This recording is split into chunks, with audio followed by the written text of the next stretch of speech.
जय श्री कृष्णा। राधे राधे। नमस्कार दोस्तों, स्वागत है आपका एक बार फिर से आपके अपने YouTube चैनल ज्ञान टीवी में। दोस्तों, आप भी अपनी लाइफ को आसान बनाना चाहते हैं तो जल्दी से सब्सक्राइब कर लीजिए आपके अपने YouTube चैनल ज्ञान टीवी को, ताकि ऐसे ही नॉलेजेबल जानकारी वाले वीडियो आपको सबसे जल्द प्राप्त हो सके। दोस्तों, गाय ने दिया समस्त नारी जाति को श्राप, जिस श्राप को स्त्रियां आज भी भोग रही हैं। आज हम एक कथा के माध्यम से समझेंगे कि स्त्री को कौन सा श्राप मिला था और गाय ने स्त्रियों को श्राप क्यों दिया।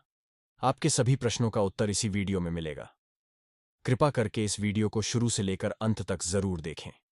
इस पावन कथा को शुरू करने से पहले जान लें कि यह एक प्राचीन कथा है जो भारतीय पौराणिक कथाओं से जुड़ी हुई है और जिसमें गाय द्वारा स्त्रियों को श्राप दिए जाने की घटना का वर्णन है। यह कथा हमें सामाजिक और धार्मिक संदर्भों के माध्यम से मानवीय मूल्य और कर्तव्यों के महत्व को समझाने का प्रयास करती है। आइए इस कथा को विस्तार से जानते हैं। यह कथा सतयुग की है, जब पृथ्वी पर धर्म और सत्य का बोलबाला था। सतयुग में पाप और अधर्म के लिए कोई जगह नहीं थी।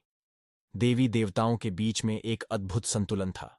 सतयुग में देवी देवता भी मनुष्य की तरह ही रहते थे और सभी प्राणी सुखी जीवन व्यतीत कर रहे थे। किसी भी मनुष्य के जीवन में दुख नहीं था। उस समय गौ माता को सर्वोच्च स्थान प्राप्त था। उसे केवल एक पशु नहीं, बल्कि एक पूजनीय देवी के रूप में देखा जाता था। वेदों और शास्त्रों में भी गाय की महिमा का वर्णन मिलता है। गाय केवल दुग्ध प्रदायका ही नहीं, बल्कि जीवन की कोशिका और धर्म की प्रतीक मानी जाती थी। इस समय की बात है कि एक बड़े राज्य में एक महान और शूरवीर राजा शासन करते थे। उनके राज्य में एक अद्भुत गौशाला थी, जहां पर हजारों गायें रहती थीं और वहां पर सभी गायों की सेवा की जाती थी। गौशाला का प्रबंधन बड़ी ही निष्ठा और श्रद्धा के साथ किया जाता था। इस गौशाला की प्रमुख गाय का नाम कामधेनु था। कामधेनु गाय देवताओं के बीच भी अत्यधिक पूजनीय थी और उसकी सेवा करना सभी का परम धर्म था। कामधेनु गाय बहुत ही प्रेम और ममता से अपनी संतानों का पालन पोषण करती थी।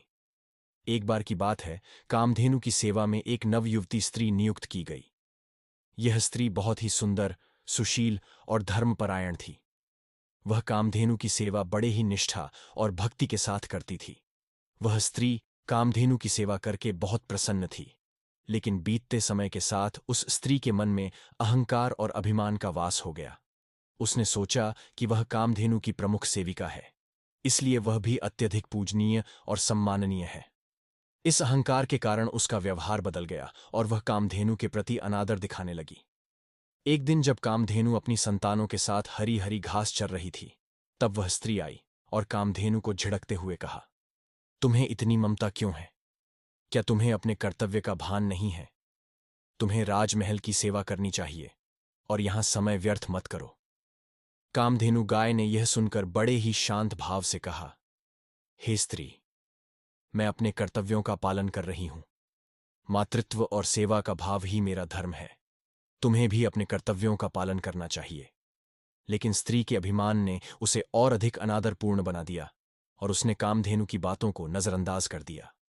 यह देखकर कामधेनु अत्यधिक क्रोधित हो गई और उसने उस स्त्री को श्राप दिया, हे अहंकारी स्त्री, तुम्हारे इस अभिमान और अनादर के कारण मैं तुम्हें श्राप देती हूं कि स्त्रियों को जीवन में अनेक कष्ट सहने पड़ेंगे। वे अपने संतानों के पालन पोषण में निरंतर परेशानियों का सामना करेंगी।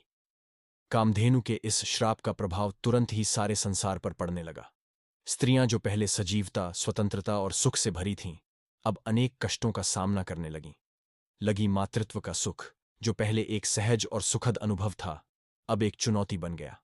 उन्हें अपने संतानों की देखभाल में निरंतर संघर्ष करना पड़ा और कई प्रकार की समस्याओं का सामना करना पड़ा। समय बीतने के साथ देवताओं और संतों ने इस स्थिति को देखा और वे अत्यंत चिंतित हो गए। उन्होंने सोचा कि यदि यह स्थिति बनी रही तो संसार का संतुलन बिगड़ जाएगा और मानवता को अपार कष्ट सहना पड़ेगा। उन्होंने मिलकर इस श्राप का निवारण करने का निर्णय लिया। संतों और आशयों ने कामधेनु की प्रसन्नता के लिए अनेक यज्ञ और प्रार्थनाएं की। उन्होंने कामधेनु से निवेदन किया कि वह अपने श्राप को वापस ले लें या उसे कुछ कम कर दें, ताकि स्त्रियों को जीवन में अत्यधिक कष्ट न उठाने पड़े। कामधेनु ने संतों की प्रार्थना सुनी और उनकी भक्ति और निष्ठा से प्रभावित होकर उसने अपना श्राप कुछ कम कर दिया। उसने कहा, मैं अपने श्राप को पूरी तरह से वापस नहीं ले सकती, लेकिन मैं इसे कुछ कम अवश्य कर सकती हूँ। स्त्रियां अब भी मातृत्व के कष्ट सहेंगी, लेकिन उनकी संतानें उनके लिए संजीवनी का कार्य करेंगी और उन्हें प्रेम और सम्मान मिलेगा। इस कथा से हमें यह सीख मिलती है कि अहंकार और अनादर किसी भी रूप में स्वीकार्य नहीं होते। हमें अपने कर्तव्यों का पालन निष्ठा और श्रद्धा से करना चाहिए। माता का स्थान सर्वोच्च है और उनकी सेवा और सम्मान करना प्रत्येक व्यक्ति का परम धर्म है। कामधेनु के श्राप और उसके प्रभाव ने यह भी सिखाया कि किसी भी परिस्थिति में संयम और धैर्य रखना अत्यंत महत्वपूर्ण है। इस प्रकार कामधेनु के श्राप और संतों की प्रार्थना के बाद स्त्रियों का जीवन कुछ सुधरा। वे अब भी अनेक कष्टों का सामना करती हैं, लेकिन उन्हें अपनी संतान से प्रेम और सम्मान मिलता है। यह कथा हमें न केवल प्राचीन समय के सामाजिक और धार्मिक मूल्यों को समझने में मदद करती है, बल्कि हमें यह भी सिखाती है कि जीवन में निष्ठा, सम्मान और धैर्य का कितना महत्व है। इस प्रकार यह कथा गाय के श्राप और उसके प्रभाव को दर्शाती है। तो दोस्तों, आज की वीडियो में इतना ही। आशा करता हूं हमारे द्वारा बताई गई जानकारी आपको पसंद आई होगी। दोस्तों, पसंद आई हो तो वीडियो को प्यारा सा लाइक और साथ ही अपने YouTube चैनल ज्ञान टीवी को सब्सक्राइब करना ना भूलें, ताकि हमारे आने वाली वीडियो आप तक जल्द ही पहुंच जाए। साथ ही कमेंट बॉक्स में जय मां लक्ष्मी जरूर लिखें। मिलते हैं किसी एक नई वीडियो के साथ। तब तक अपना ख्याल रखना। धन्यवाद।